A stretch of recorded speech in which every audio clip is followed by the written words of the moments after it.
Unidade 1. Cartografia e sistemas de localização.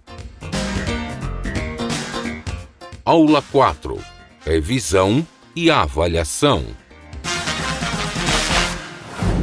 Olá, boa tarde a todos os alunos, boa tarde a todos os professores presenciais. Estamos aqui mais uma tarde reunidos para verificarmos as nossas aulas de geografia. E hoje nós teremos a nossa primeira revisão e primeira avaliação sobre a unidade 2, sobre cartografia e sistemas de localização.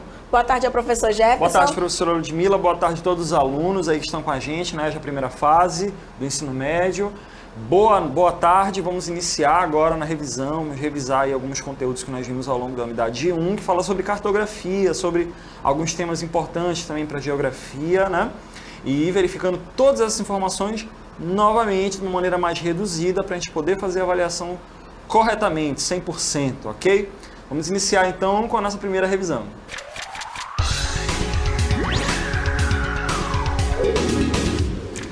Pessoal, ao longo dessas aulas, falamos sobre o tema aí da cartografia, falamos sobre o tema aí das coordenadas geográficas, das localizações, da localização, né, dos sentidos de orientação.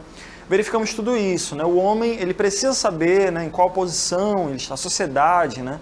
As pessoas querem saber onde elas estão, para onde elas podem ir, o que tem adiante, né, além do horizonte, como dizem, né? Então é necessário que exista, né, um sistema que faça com que essa pessoa saiba onde ela está, em que ponto ela está e em que ponto as outras coisas estão.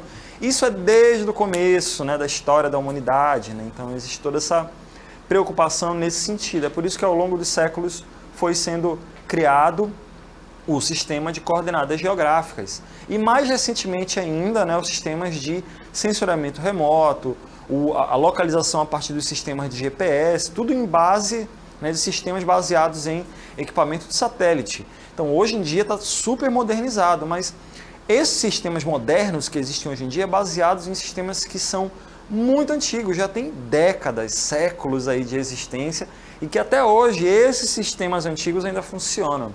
A gente vai verificar então, pessoal, como é que funciona aí o sistema de coordenadas geográficas, que é a base de todo o sistema que a gente conhece hoje em dia, GPS, sensoriamento remoto, as imagens de satélite e etc. Como a gente vai observar na primeira tela aí agora, o sistema de coordenadas geográficas, que é por onde esses sistemas aí se baseiam, é um sistema de linhas verticais, linhas horizontais, que eles ajudam aí a localizar qualquer ponto no planeta. Aqui dentro do nosso sistema, aqui dentro da nossa superfície terrestre, é toda mapeada, baseada aí nessas linhas horizontais, nessas linhas verticais, e cada uma dessas áreas aí vai ter uma localização específica. Na nossa aula, a gente vê uma relação entre fileiras e linhas de uma cadeira, dentro de uma sala de aula, né? Tem gente que senta na primeira fileira, né? na primeira cadeira da primeira fileira, ou seja, senta bem no cantinho ali da sala. Tem gente que senta na última cadeira da quinta fileira da sala. Então, tem sempre essas referências. Tem pessoas que moram na esquina da rua A com a rua B. Isso também são o quê? Referências, né, que fazem com que a gente consiga localizar qualquer ponto, qualquer lugar aí dentro de uma cidade ou dentro da sala de aula, né? E o sistema de coordenadas geográficas segue a mesma lógica. Uma referência horizontal, uma referência vertical, onde a gente vai conseguir localizar exatamente qualquer ponto. Vamos observar aí, né, somente na imagem, por exemplo, tem aí o ponto D, o ponto A, por exemplo, né? Ele está localizado nesse ponto aqui do planeta e todo ponto, como a gente falou, tem uma referência vertical e uma referência horizontal. Então o encontro desses dois pontos vai ter um valor exato, vai ter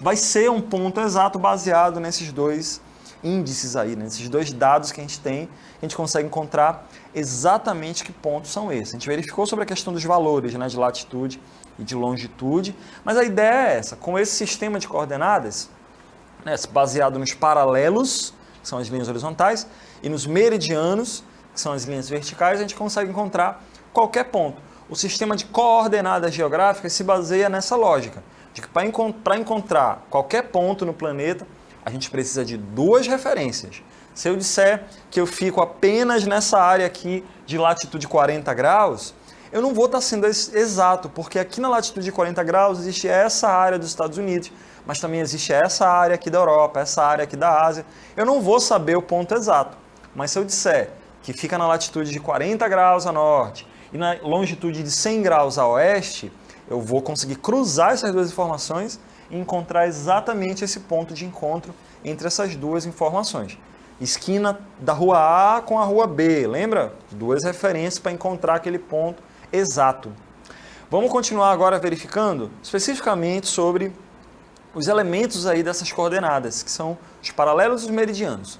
Vai verificar agora na tela sobre os paralelos, são essas linhas horizontais aí, né, que são imaginárias, obviamente, que ajudam aí nessa questão das referências. A gente tem, por exemplo, todas essas linhas que estão aparecendo na tela, são paralelos que são importantes aí para qualquer estudo, porque para o estudo da cartografia, né, porque eles servem como referência para os outros. A gente tem, por exemplo, aí o principal paralelo de todos, que é a chamada linha do Equador.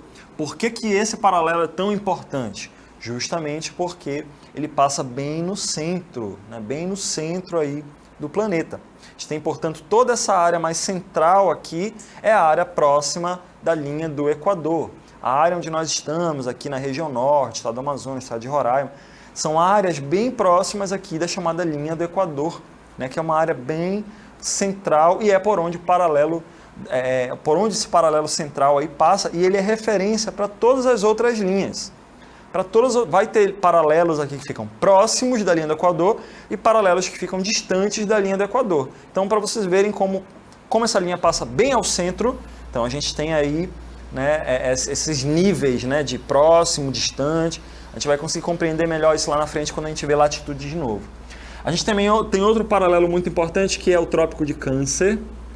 Passa bem aqui, né, em torno de 33 graus ao norte, né, que ele tem uma importância muito grande aí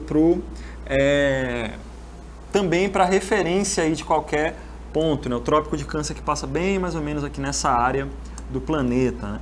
Além disso, aqui mais ao sul, a gente vai ter o chamado Trópico de Capricórnio, que também é um paralelo que ajuda nesse sentido aí da localização. O próprio planeta aí, né, ele vai, na sua modificação, ele vai girando o tempo todo e ele vai mudando o seu eixo, mudando sua posição. Se aqui é uma área central do planeta na linha do Equador, quando a gente está, por exemplo, no verão, lá no hemisfério norte, o planeta Terra ele dá uma mexida assim no seu eixo, né? Vai ter momentos do ano em que a área central do planeta vai ser exatamente aqui o Trópico de Câncer, porque ele vai receber a luz direta do Sol, né, o tempo todo. Em períodos de verão aqui no hemisfério sul vai ser o contrário, né?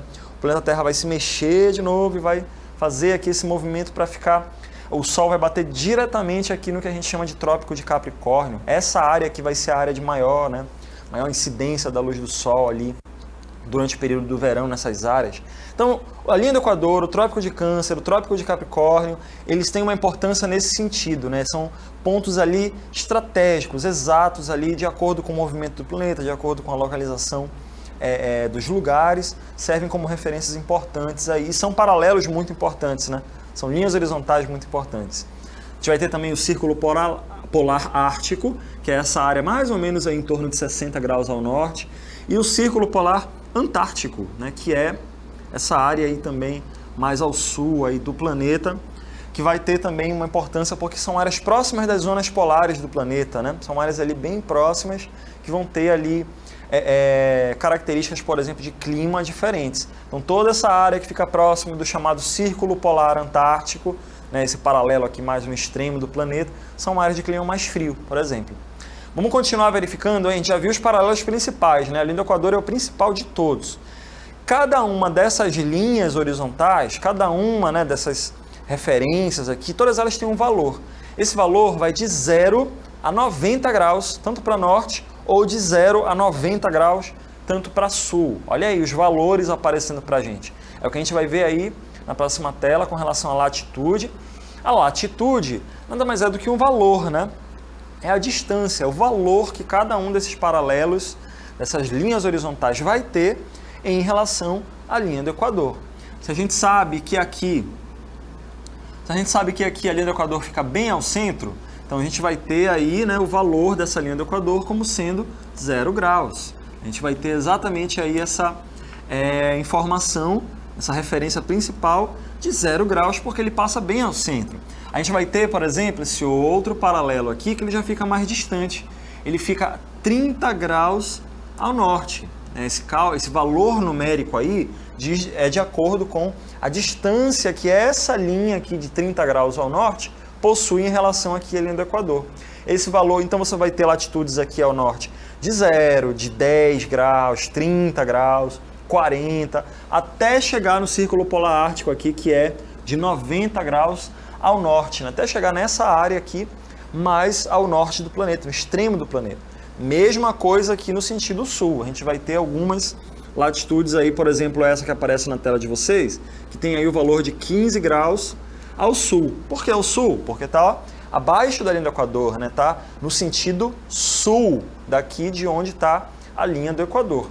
Então a gente vai ter latitudes aqui 0 graus na linha do Equador, aí na medida que a gente vai indo cada vez mais a sul, maior vai sendo essa latitude, 15 graus, 30, 45, até chegar em 90 graus aqui na Antártida. Então, de 0 a 90 graus ao sul também. E esses valores de 0 a 90 é baseado em quê? Na distância que cada uma dessas linhas aqui vai ter em relação aqui ao centro. Ok, pessoal? Então, 0 graus até 90 ao norte e de 0 graus até 90 ao sul. É como se fosse na sala de vocês a cadeira 1, a cadeira 2, a cadeira 3, a 4, a 5, até chegar na cadeira lá do fundão, né? Então você tem todas essas linhas aí nas salas, de maneira geral, onde a gente consegue, ajuda a gente a revelar um ponto específico aí no planeta. Além dos paralelos, cada um desses paralelos tem um valor de latitude, a gente também vai ter os meridianos, né?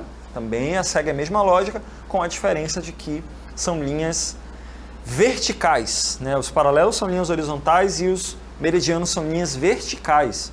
Então, são linhas imaginárias também, elas servem para os nossos estudos, vão estar presentes aí nos livros de geografia, e elas têm essa característica de serem linhas verticais, só que elas não dão a volta pelo planeta como são aí os paralelos. Eles são semicírculos, né?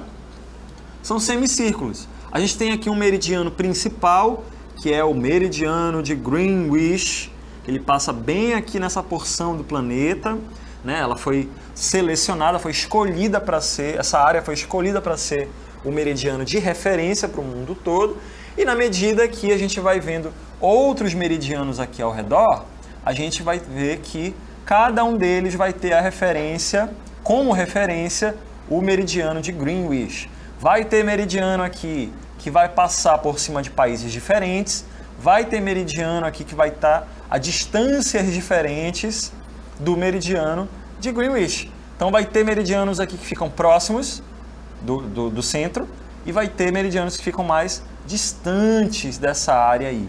Esse valor, pessoal, tanto para leste quanto para oeste, é um valor que vai de 0 a 180 graus de distância, tanto para leste quanto para oeste. Então, na medida em que eu vou me distanciando do meridiano de Greenwich, né, nesse sentido leste aqui, onde fica a África, onde fica a Ásia e tal, quanto mais eu vou me distanciando, mais o valor desse meridiano vai aumentando, de 0 a 180 graus, como a gente vai ver daqui a pouco sobre as longitudes. Quanto mais eu vou me distanciando aqui a oeste, mais diferente vai ser essa área aqui do meridiano de Greenwich. Ok, pessoal? Então vai ter toda essa característica. Cada um desses meridianos vai passar por cima de uma localidade diferente. Ou seja, cada um deles, né, vai estar numa posição diferente e vai ter aí uma distância em relação ao meridiano de Greenwich. O meridiano que passa bem em cima aqui de Brasília, o meridiano que passa bem em cima aqui do Amazonas, vai ter um valor específico, né? Vai ter um valor que vai estar relacionado com o meridiano de Greenwich, que é o principal. Ok, pessoal? Então vai ter linhas verticais aí que vão estar ou próximas ou distantes, ok?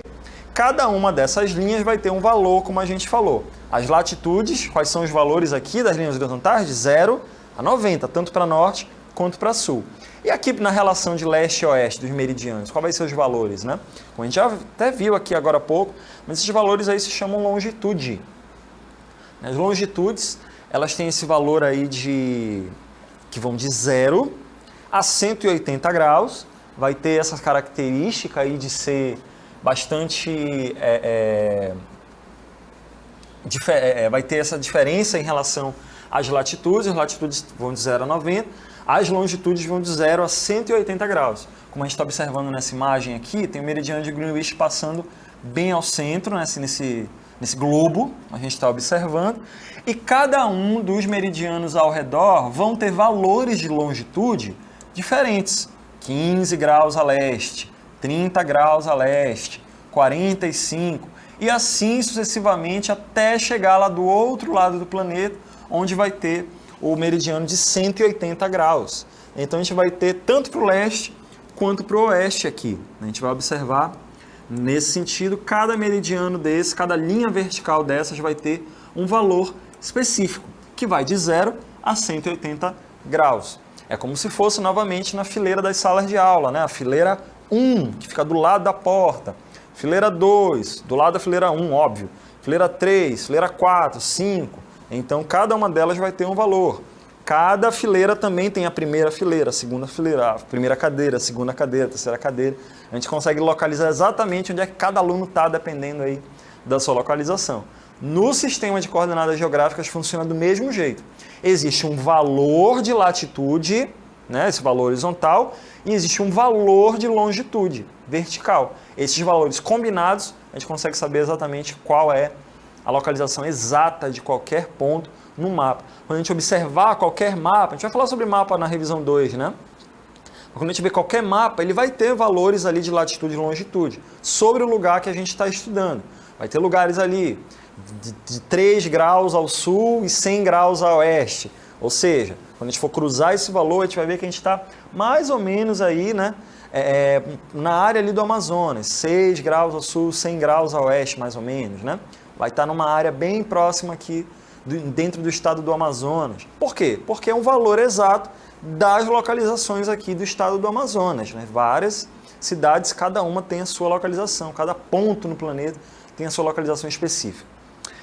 Pessoal, além disso, além das coordenadas geográficas, a gente vai voltar sobre elas daqui a pouquinho, a gente verificou também sobre os mapas, né? Os mapas que inclusive vão ser melhor explicados na segunda revisão, mas a ideia é que cada mapa tem uma informação para dar para a gente, né? Cada mapa é produzido, tem informações, tem características, e uma dessas características é a escala.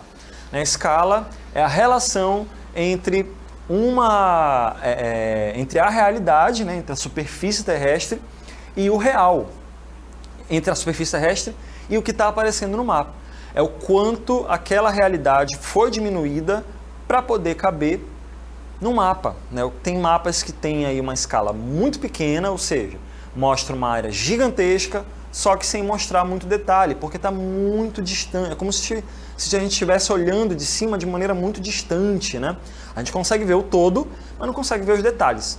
Um mapa de escala grande, né, muito grande, vai ter, é como se a gente estivesse olhando de cima, bem aproximado aqui, né? A gente não vai conseguir ver toda a área, mas a gente consegue ver aquela área ali, só que bem detalhada, né?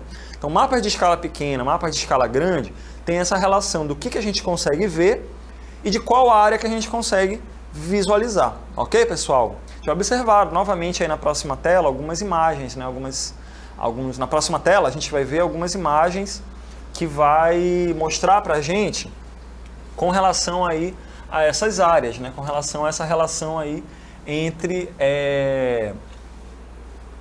mapas de escala pequena e mapas de escala grande. Então a gente vai observar, pessoal, como a gente está vendo aí esses 4 mapas aí na tela de vocês, a gente está observando novamente, né? A gente já verificou isso aí ao longo da aula, mapas aí de escala grande, mapas de escala pequena. Olha o caso aí da Europa, como a gente vai ver novamente, né?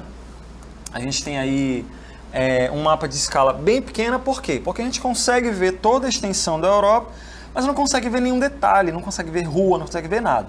Quando a gente já aproxima aqui, ó, para esse mapa da Itália, apenas da Itália, a gente já vê o quê? Um detalhamento maior. A escala desse mapa é maior do que a escala do mapa da Europa. Porque a gente consegue ver todo o contorno aqui do país Itália. Quando a gente observa, quando a gente aumenta a escala, mais ainda, a gente consegue vir para cá, ó, para a capital aqui da Itália, né? A gente já vê um detalhamento maior de ruas. Esse mapa, inclusive, tem uma escala de 0 a 350 metros, né? Cada centímetro nesse mapa, ele mostra 350 metros aqui de ruas, de lugares e tudo mais. Ou seja, é um mapa de escala ainda maior, né? Então a gente consegue ver mais detalhes. Quando a gente pega apenas essa área aqui, que é a área do Vaticano, que fica dentro de Roma, né? A gente já tem um nível de detalhamento muito maior.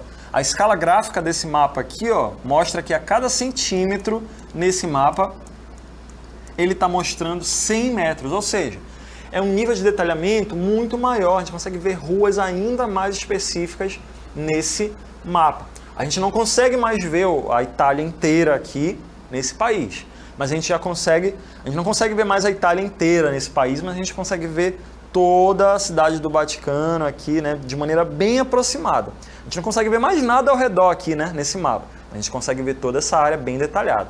Ao contrário do mapa de escala pequena aqui, como é o mapa da Europa. A gente não vê o Vaticano aqui nesse mapa, a gente mal vê a Itália nesse mapa aqui, porém, a gente consegue ver todo o continente europeu.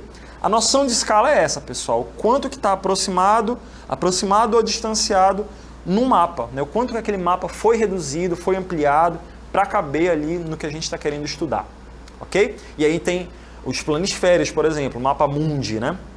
A gente vê o mundo inteiro ali, só que bem pequenininho, a gente não vê quase nenhum detalhe, né? Já um mapa como esse aqui, a gente não vê quase nada do planeta, a gente só vê aquela áreazinha ali pequenininha, mas com detalhamento maior. As escalas, pessoal, de um mapa podem aparecer para a gente de duas formas, né? Como a gente vai ver agora aí, a escala numérica e a escala gráfica. A escala numérica ela faz essa relação aí entre o que é números e o que é essa régua que aparece aí na tela de vocês. A gente tem, portanto, como a gente vai ver aí na tela, essa área aí que está aparecendo toda, né, a gente está vendo aí nessa tela, né, que vocês estão observando, os dois tipos de escala que existem, né? A gente vai observar aí agora, pode ser tanto numérica, ou seja, nesse formato aqui, como se fosse 1 por 100 mil, por exemplo. Um mapa de 1 por 100 mil significa que a cada 1 centímetro nesse mapa representa 100 mil centímetros. Quando a gente vai fazer a conversão aqui, né, converter de centímetro para quilômetro, a gente vai verificar que esse mapa tem uma reserva aí de 1 centímetro para cada 1 quilômetro, ou seja, vai ser um mapa em que a gente não vai ver muitos detalhes. Quanto maior for esse denominador aqui, quanto maior for esse número, um mapa de 1 por 10 milhões, menos detalhes a gente vai ver. Agora, se for um mapa de 1 por 500, 1 por 1000, a gente já consegue ver um detalhamento muito maior, né? Muito maior daquelas áreas ali que estão sendo estudadas. Além disso, a gente vai ter aqui a escala gráfica, que é essa que está aparecendo aqui, que parece uma régua, né? Como nós verificamos aí na nossa aula. Ela é mais fácil de compreender. Nesse exemplo aqui, a cada 1 centímetro nesse mapa, ele representa 1 quilômetro. Né? Vai ter aí uma relação bem mais fácil, sem precisar a gente fazer muito cálculo nem nada. Os mapas que mostram escala gráfica para a gente, como esse aqui, né, de Portugal, da Espanha, eles já dizem informação para a gente, sem precisar ficar fazendo cálculo.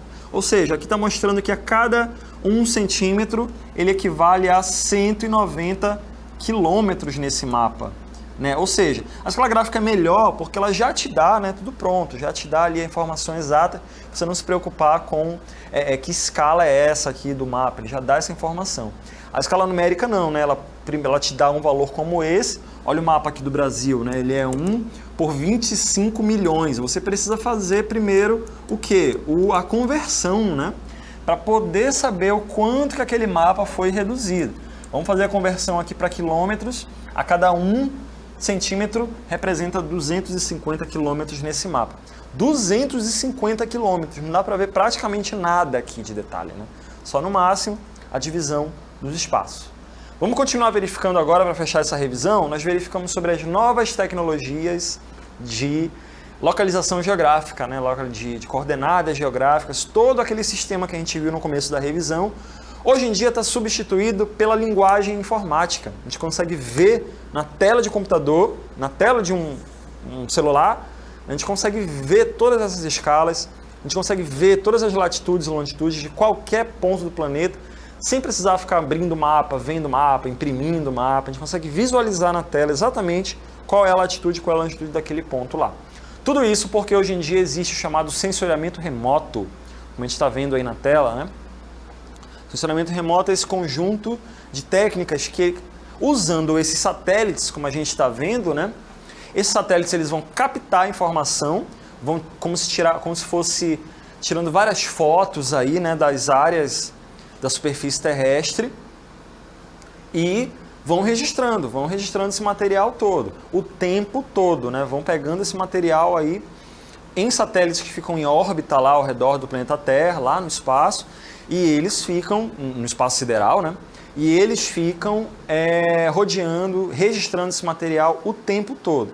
E aí, como essas fotos são retiradas, essas imagens de satélite são retiradas aí pegando muitos detalhes, elas conseguem pegar ali um nível muito grande, né, de informações em tempo real. Eles conseguem ver, por exemplo, onde é que está ocorrendo desmatamento. Há 3 meses atrás a imagem de satélite mostrava isso. Hoje ela já mostra dessa forma. O sensoriamento remoto é basicamente isso, né? Informações que são coletadas remotamente, ou seja, à distância, né? A gente consegue verificar tudo isso. A gente consegue verificar essa informação toda, né, com relação ao sensoriamento remoto. Muito bem, pessoal. Vamos continuar então. Como a gente vai verificar aí, como a gente está verificando agora na próxima tela, essas imagens mostram aí alguns satélites que estão aparecendo aí na tela para vocês. O primeiro satélite que foi enviado aí para o espaço, né, o Sputnik da União Soviética, que tem um formato bem icônico, né? O RS da Agência Espacial Europeia, né, que é um conjunto de países europeus, também tem esse formato, faz a mesma função, né, registrar materiais, registrar a superfície terrestre. A gente tem o Landsat aí, que mostra um satélite dos Estados Unidos, né, que mostra também aí toda essa relação entre registros de imagens, né, da superfície terrestre o tempo todo. E a gente tem também ali o SPOT, né, outro exemplo de sistema de satélites aí que estão o tempo todo captando informações da superfície. Pessoal, o nível, eles estão muito distantes aí do planeta Terra, da superfície, mas o nível de detalhamento de uma imagem de satélite hoje em dia é muito grande, né? Eles conseguem captar informações de maneira cada dia mais precisa hoje em dia, né? Vem informação aí o tempo todo de uma maneira cada vez mais específica. A gente já vê um detalhamento muito grande dessas imagens de satélite, porque elas pegam informações ali o tempo todo, né? A tecnologia utilizada nos satélites é muito forte hoje em dia e antigamente só conseguia ver um detalhamento até um certo nível ali, né? Mas hoje em dia já consegue ultrapassar um nível muito grande. Já consegue ver detalhes muito precisos da superfície, das ruas, das florestas, das fazendas. Então, lá do espaço, consegue captar a informação de maneira muito precisa. Os satélites também são utilizados, gente, para localização, para o posicionamento das pessoas. E é aí que ele é interessante também, porque além dos mapas, né? Além dos mapas, ele tem também uma importância muito grande nesse sentido de localizar as pessoas. O sistema GPS, como está aparecendo aí na tela de vocês, é chamado Sistema de Posicionamento Global. Ele foi criado lá na década de 70 e era a função do sistema GPS, dos outros sistemas de posicionamento que existem também, é basicamente mostrar para uma pessoa, para um veículo, né, para alguém, né, dentro de um dispositivo, mostrar qual é a posição exata em que ele está e dizer exatamente qual é o ponto onde ele se encontra, qual é o ponto onde ele vai ter que seguir, por exemplo. Então a gente vai observar nesse esquema aí, tem vários satélites ao redor, existe uma constelação muito grande de satélites, e a pessoa que está lá na superfície com o dispositivo, ela vai pegar o sinal de pelo menos 3 satélites e vai cruzar a informação e vai saber exatamente qual é a sua latitude e qual é a sua longitude. E ela consegue circular pelos lugares sabendo, né, para onde ela tem que ir, onde ela está, de onde ela está vindo. Ela consegue programar hoje em dia está cada vez mais moderno, programar qual é o ponto que ela quer ir, e o próprio sistema vai te dando aí, né, percursos corretos para onde ela tem que ir. Os veículos, de maneira geral, os aviões, os navios, utilizam bastante esse sistema para não se perderem, né? Coisa que antigamente era baseada apenas na bússola, por exemplo. A bússola é um equipamento de localização que ele funciona até hoje, né? Mas hoje em dia já existem dispositivos digitais, né, de localização. Tem bússola dentro de um aparelho celular, por exemplo. Como a gente vai ver na próxima tela, inclusive, a gente vai ter aplicações, né? Na aviação, as pessoas vão ter aí essa possibilidade de saber a direção exata, né, dos lugares, qual a direção que tem que tomar, se está ocorrendo algum desvio, ela consegue corrigir novamente, né, a sua posição ali, a sua direção. Os automóveis, como a gente falou, para seguir um caminho, para percorrer um caminho, né, corretamente. Então a gente vai ter todas essas vantagens dentro do sistema, né? O sistema GPS, ele é amplamente utilizado pelas pessoas, principalmente nas grandes cidades, né, onde ela quer saber onde fica um lugar. Ela vai lá no GPS hoje em dia, né, coloca no computador, sabe o endereço direitinho, né, e tem toda essa vantagem de saber a posição exata. Pessoal, essa foi a nossa primeira revisão. A sua aula continua no próximo vídeo.